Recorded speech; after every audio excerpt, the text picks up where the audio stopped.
Ok, como eu estava a dizer, esta é uma iniciativa adicional aos debates que nós temos feito no âmbito do debate. Nós temos cá o Diogo Duarte, que é membro da Sociedade de Debates Académicos de Lisboa, e que basicamente nos vai explicar o que é que nós temos que fazer para ter melhor.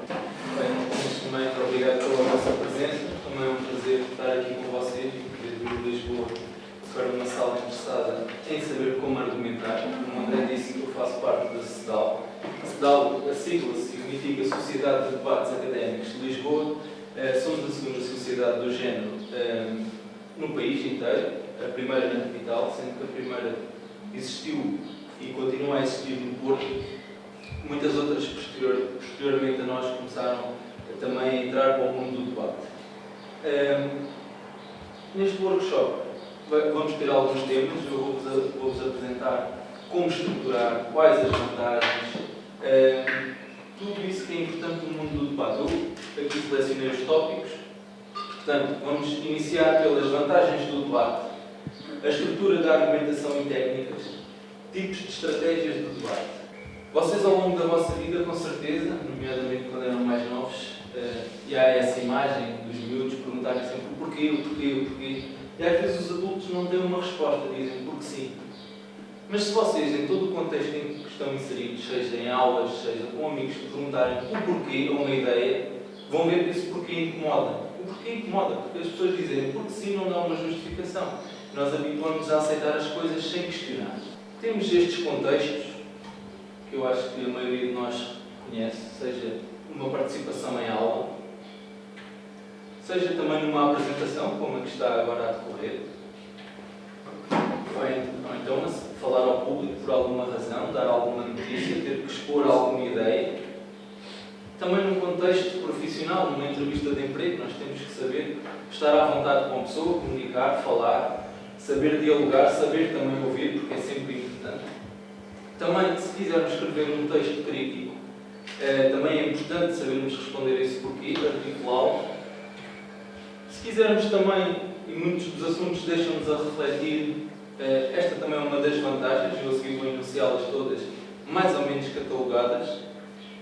Numa situação também de família, em que temos um domingo ao almoço, toda a família reunida a falar sobre política ou futebol e queremos também dar a nossa ideia e explicar porque é que a ideia do nosso tio ou do nosso avô não é a mais certa ou porque é que achamos que não é a mais certa.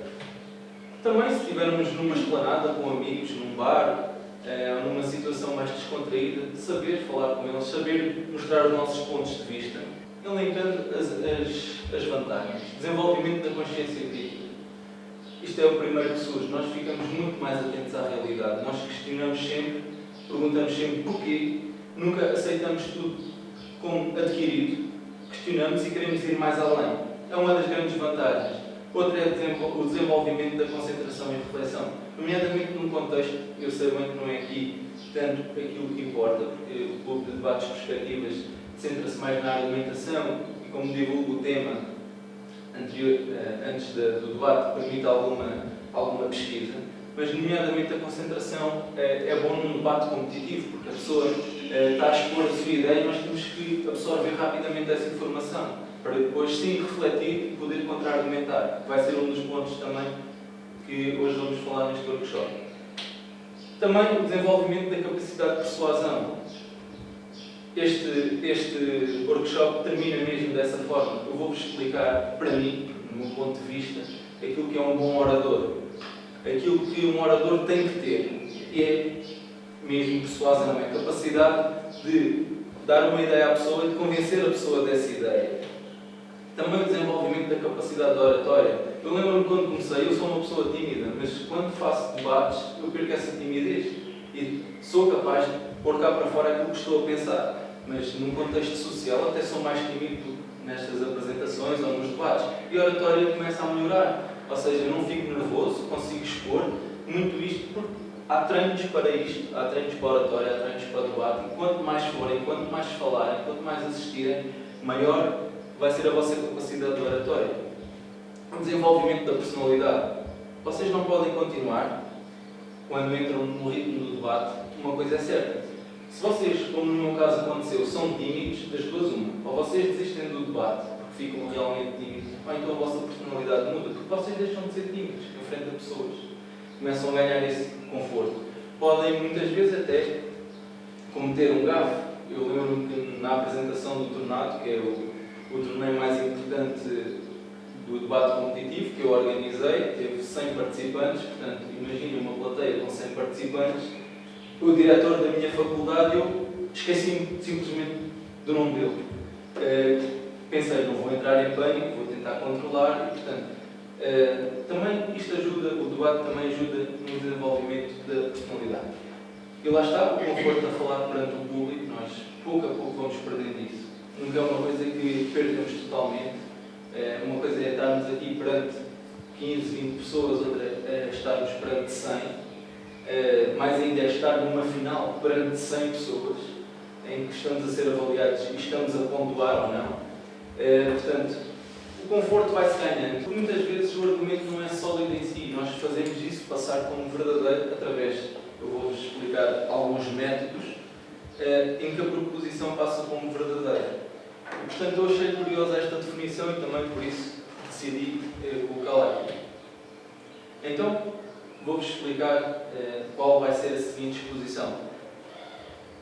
Aqui há elementos que formam um argumento. Isto são todos os elementos que tornam um argumento muito forte. Se o vosso argumento tiver estrutura, clareza, evidência, lógica e ponderação, eu digo-vos que é quase impossível que o vosso argumento seja derrubado. É verdade que não existem verdades absolutas. Portanto, nunca é assim também, nada que seja bíblico, que não se possa contradizer. Portanto, a estrutura, clareza, evidência, lógica e ponderação muitas vezes podem até estar unidas. Um argumento poderá ter estrutura, mas não tem clareza, ou pode ter clareza, mas não tem evidência, e assim em diante. Portanto, é a conjugação. Quantos mais elementos do argumento conseguirem juntar, aglomerar no vosso argumento, melhor. Clareza. Na clareza, basicamente, vocês têm que fazer esta pergunta. Aliás, estas 3 perguntas. Há alguma imprecisão?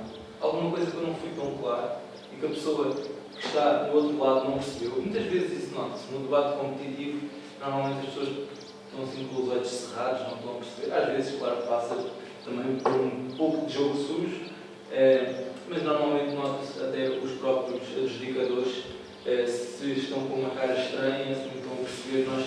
É um indício pelo qual nós estamos a cometer alguma imprecisão. Uma imprecisão é sempre muito mau também para quem nos vai contra-argumentar, porque pode desvirtuar todo o debate. Há alguma confusão também? Esta é a pergunta que vocês devem colocar. Se cometeram algum passo ilógico, se há alguma coisa que não ficou tão bem explicada, e aqui está, quando vocês cometem um passo ilógico, têm que fazer esta pergunta, alguma suposição, porque muitas vezes partimos de dados que temos adquiridos, mas esquecemos que a outra pessoa não tem esses dados adquiridos. Passando para outro elemento da estrutura da argumentação, evidência. A evidência subdivide-se em credibilidade e relevância. A relevância é o que vamos ver a seguir. Quanto à credibilidade, quanto à lógica, e aqui está, remeti para aqui, vamos identificar as falácias. A lógica, eu descreveria isto como um exercício negativo. Um exercício negativo porquê? Porque nós aqui vamos ver aquilo que é ilógico. Portanto, a nossa lógica, para a estrutura do debate, será identificar as falácias. Isto é muito bom para a contra-argumentação. Manter a coerência, como eu já disse também, será o ponto positivo da lógica, mas acaba por ser redundante, que nós, ao identificarmos falácias, ou evitarmos falácias, já estamos a manter a coerência. Não pus todas as falácias que existem, porque senão nunca mais sairíamos daqui. Isto é exemplificativo. Eu pensei no meu contexto de debate competitivo, o que é que normalmente costuma acontecer. E dividi, temos falácias formais, e o problema centra-se na forma do argumento, e informais, que é no conteúdo. Eu preferi dar destaque às informais porque são aquelas que mais vezes nós, num debate, somos confrontados. Ou seja, peca pelo seu conteúdo. As falácias informais é um erro de conteúdo. Eu aqui tenho um exemplo, chamado falso dilema. Oferece duas soluções quando há um leque de outras. E aqui está um exemplo. Para perder peso, é necessário parar de comer fritos ou fazer uma lipoaspiração. Mas isto não é verdade, nós sabemos que podemos, inclusive, começar a correr, a fazer exercício, a adequar uma dieta. Portanto, isto é um falso dilema, quando as pessoas... eu às vezes chamo isto de encostar entre a espada e a parede, quando há muitas outras soluções. E nos debates competitivos, creio que não só nos debates competitivos, é algo que acontece muito. A pessoa quer dar duas opções para vos levar a desvirtuar o vosso argumento.